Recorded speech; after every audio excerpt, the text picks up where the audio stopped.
my fellow fallible humans. My name is Tanya McIntyre. Welcome to the Red Roof Recovery Show, an addiction recovery program to soften the path of recovery from substance and behavioral addictions. Red Roof Recovery is founded on what has worked for me in my sustainable recovery. And they are the principles of CBT, cognitive behavioral therapy, along with a few other tools of therapy, most of which can be considered evidence-based solutions that are customized for you. This is all about you. My addiction is different than your addiction. We're all different animals, and our recovery path is going to be different for us. There are literally hundreds of tools to choose from. The key is to find whatever works for you to abstain from harmful substances and behaviors. And once you find that, just grab on with both hands and do more of it. Assuming, of course, that it's something good for you. I'm very grateful that you're going to be spending the next 30 minutes with me as I share my experience around my own recovery from drugs and alcohol. I'm also grateful to have my partner and best friend with me. Sir Lancelot is back. He's my husband of more than 3 decades. Even saying that sometimes is like, what? Where did that time go? Yep. And he's lived with me through my addictions, so he can offer some perspective to family members who are living with someone in addiction.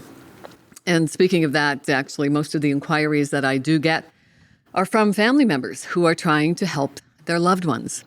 And the sad reality of all of that is that it breaks my heart to hear the stories, and a lot of people just need to be heard, for sure. And I'm grateful to extend that empathetic ear. But there is very, very little you can do to help someone, whether it's a family member or a friend that is struggling with addictions. The only thing you can do is keep in mind the airplane analogy, right? When we're flying in that metal tube and when we're giving the instructions, if the air cabin pressure changes and that oxygen mask falls down from the ceiling, we are instructed, even if you have children with you, you need to put the mask on yourself first. You can't help anyone until you help yourself first. It's a difficult concept for people to grasp, right? We're living in a society where it's considered selfish to do something for yourself, especially if you're a parent. The thought of putting the oxygen mask on yourself first before your children is just, it's a foreign concept for people. One of the tools that I use to hone and practice my communication skills, and communication is a skill, and it's something that I spent, a couple of decades doing as my profession as a broadcaster, but I am always reminded that my communication skills are always evolving and changing with different circumstances and people. Because oftentimes when I say something, it is not being received by the person the way I had intended its message. So we need to be really clear around communication. So much of the problems in our world are from miscommunication and unnecessary divisions, I think. So I'm really a big fan of something called SMART Recovery. SMART is an acronym for Self-Management and Recovery Training. I became a facilitator with SMART in 2018, and it's based on cognitive behavioral therapies. I love it because I have managed to sustain my recovery since 2018, so it works for me. I was indoctrinated by 12-step programs when I first went into recovery in 2009.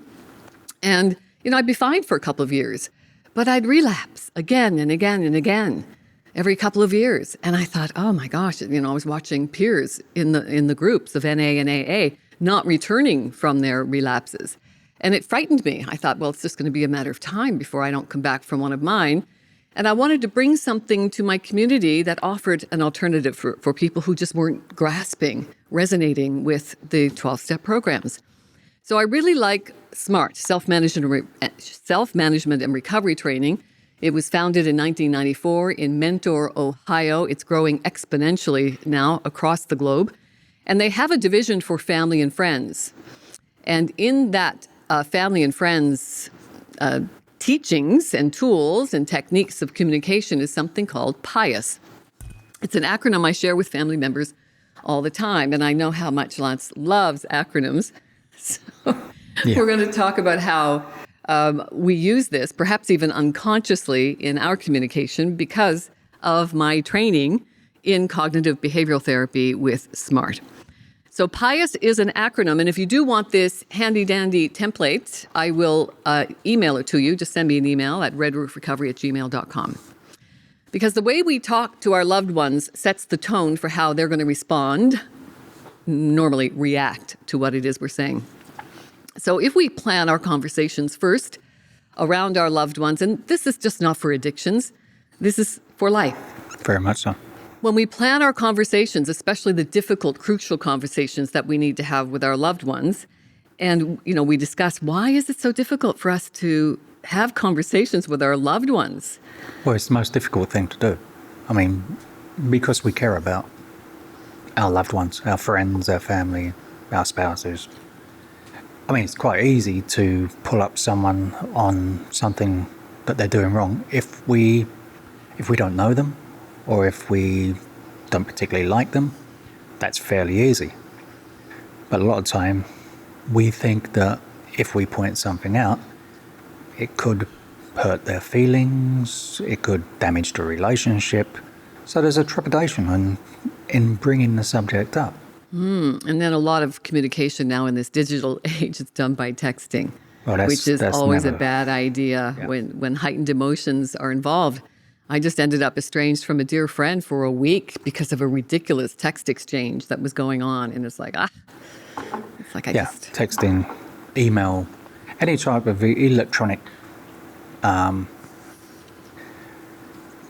communication that isn't, if you can't see or talk to the person, where you can get inflection and instantaneous feedback.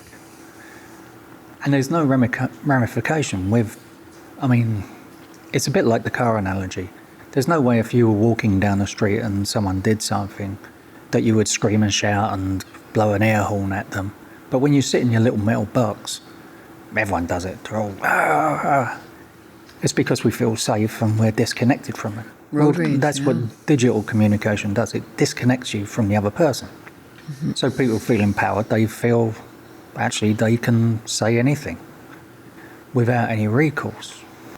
Well, I think it's called keyboard warriors now. Yes. I'm afraid I don't go in for the digital stuff, so. Yeah. Well, there's an easy way to avoid those miscommunications, and that is to plan your conversation. In smart recovery meetings, in most recovery circles, you will hear acronyms and slogans all the time. And I love the slogans of 12-step meetings. I still go to 12-step meetings because I love the peer support. It's an excellent personal development program. So they have slogans like, take what you need and leave the rest. Live one day at a time. So there's a lot of stuff that can be helpful if you can accept what you need and leave the rest. And practice the P's is another one. Planning, practice, patience, persistence. So let's talk about PIUS in our communication. I know you're thrilled about this yet another acronym that we can use. So the P is for positive statements in your conversation. Avoid negative comments whenever you can. The I in PIUS is to use I statements to help you communicate your needs and wishes, and do it without blaming, shaming, or complaining or criticizing the other person. The U of PIUS is to listen and reflect back exactly what you've heard. You want to show your loved one that you understand their point of view and you respect their point of view, even if you don't agree with it. Really, really important. S of PIUS. When you accept and share responsibility, you demonstrate to your loved one that you can understand and acknowledge your part in the problem as well. And that can go a long way in breaking the conflict cycle. What's my part in all of this? Acknowledge it, accept it, and share it. So, for instance, when communicating a boundary request, and we talk about this boundary word, how is the word making you feel? This word boundary comes up a lot. I don't like it. I have no problem with it. You don't? What do you think of this this template for conversations? Good. Yeah? Even though it's an acronym, you can accept that? My problem with the acronyms is you say the acronym and then you actually say the words afterwards. Right. And so the acronym is redundant. Well, no, it makes it memorable. Not for me. Well, hopefully it's making it memorable for you.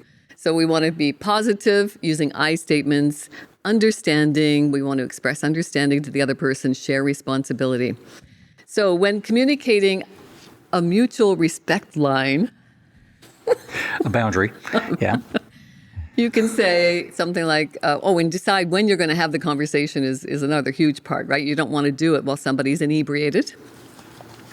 So and be specific around the behavior. Don't take out the garbage. I feel like you aren't respecting me. Request, can I ask you to be considerate and take out the garbage from now on? So remember, it's I feel, and I'm asking you to what you want to change the behavior. Now, one person's boundary or mutual respect line cannot make another person change, but it may give them some good reason to choose to change, but they always retain their own power of choice, of course. We may not like it if they choose not to change, but we would do very well to accept that they have the right to choose for themselves.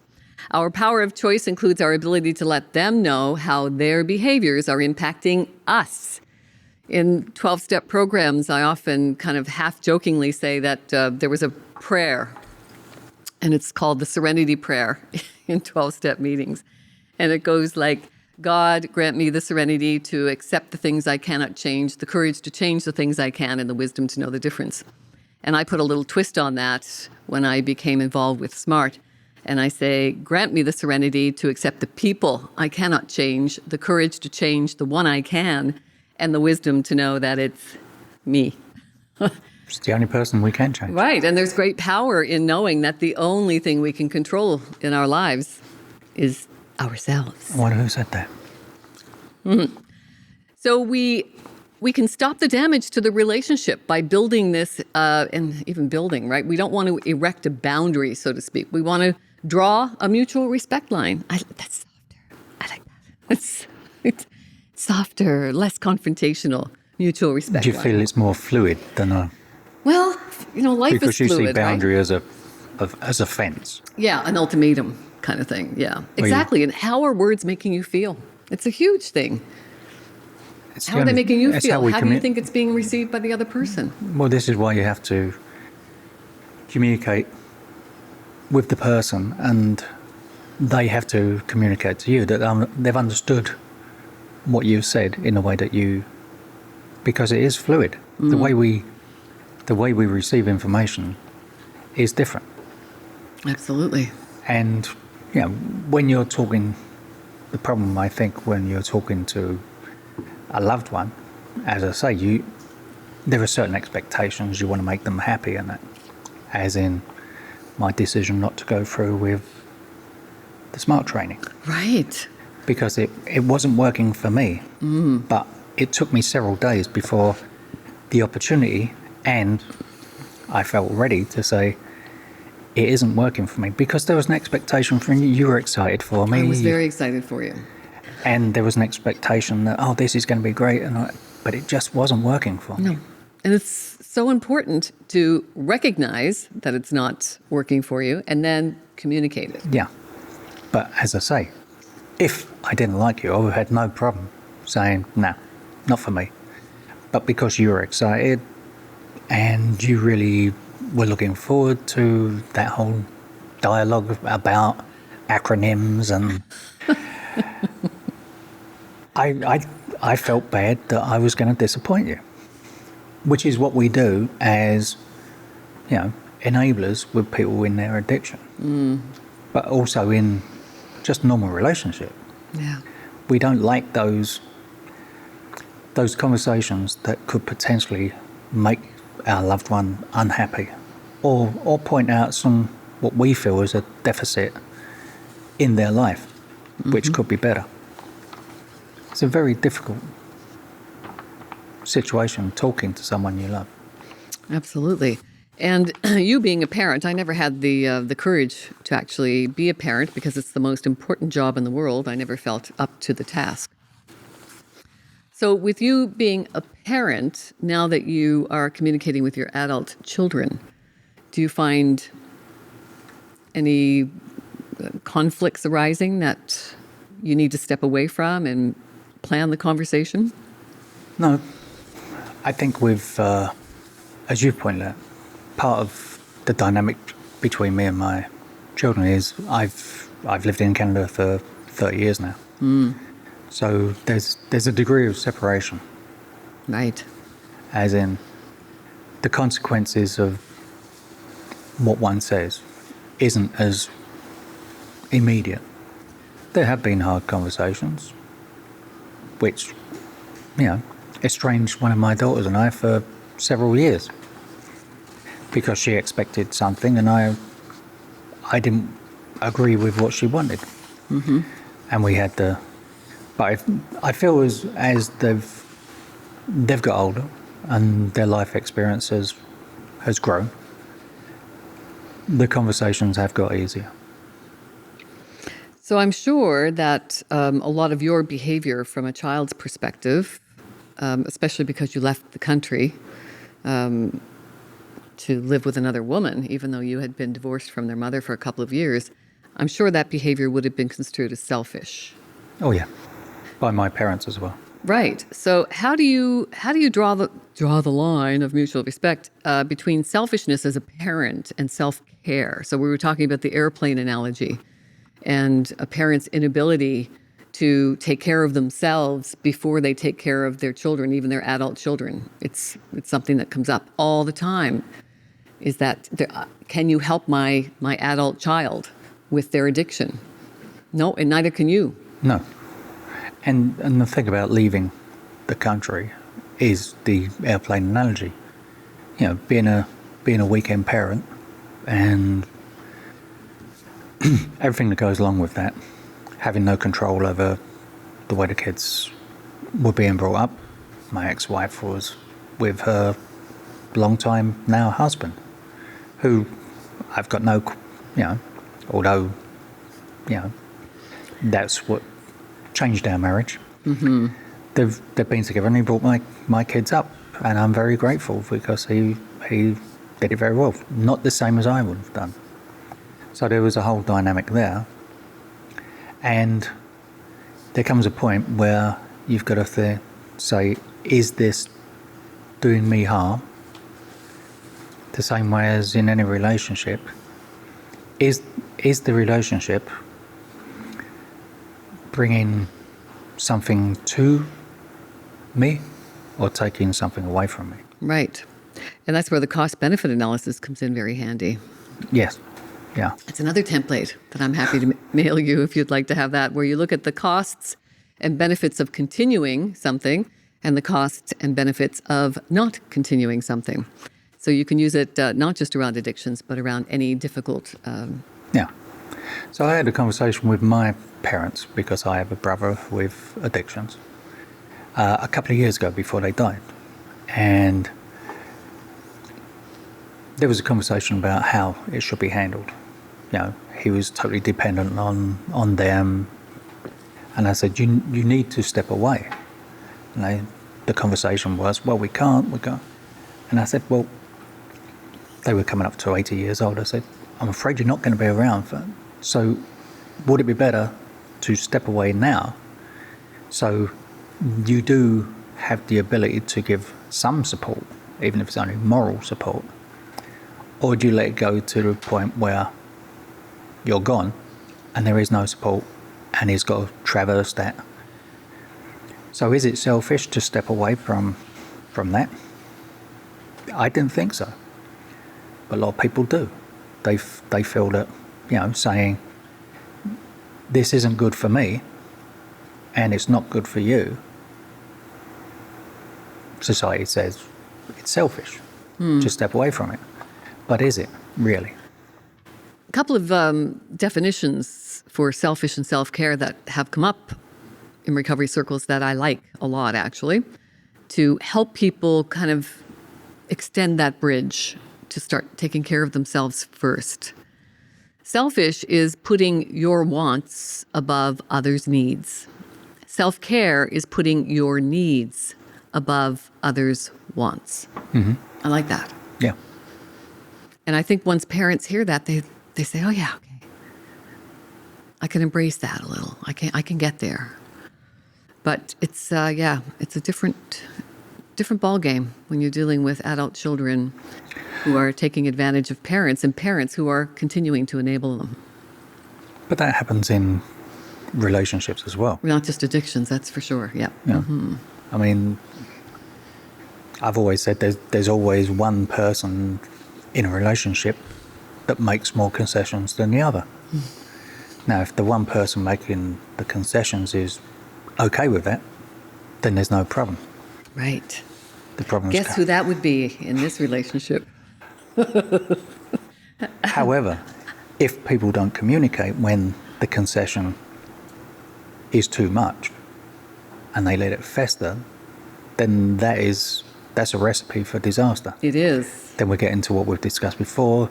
Resentments grow. The points stored up for a later date. And you know the relationship, be it a marriage, a close friend with addiction, if you're storing points up because you feel slighted, it's not going to end well. Right. Another great saying is measuring a relationship with a scoreboard never works because it's impossible to live up to the subjective calculations of another. But from the other point of view as well is what I found in my other relationship was that when the end came, I was blamed, oh, you've never forgiven me. Well, I had forgiven that person. The trouble is, you never forget. You can forgive and not forget. It's not a scoring thing, but if you've been hurt in the relationship, you never forget that hurt. You can forgive the hurt, but it's always there. It's a learned experience.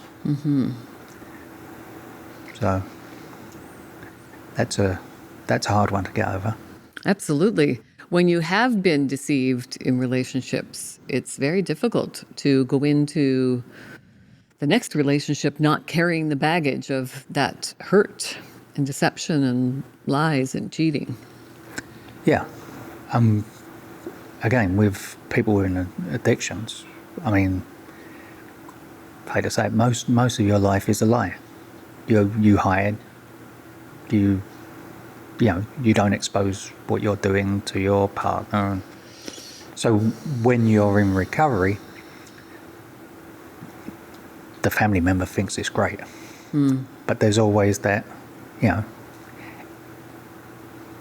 I'm just going for a walk past a liquor store, and it's like there is a learnt behaviour that she could have walked the other way. Why is she going past the liquor store? Yeah.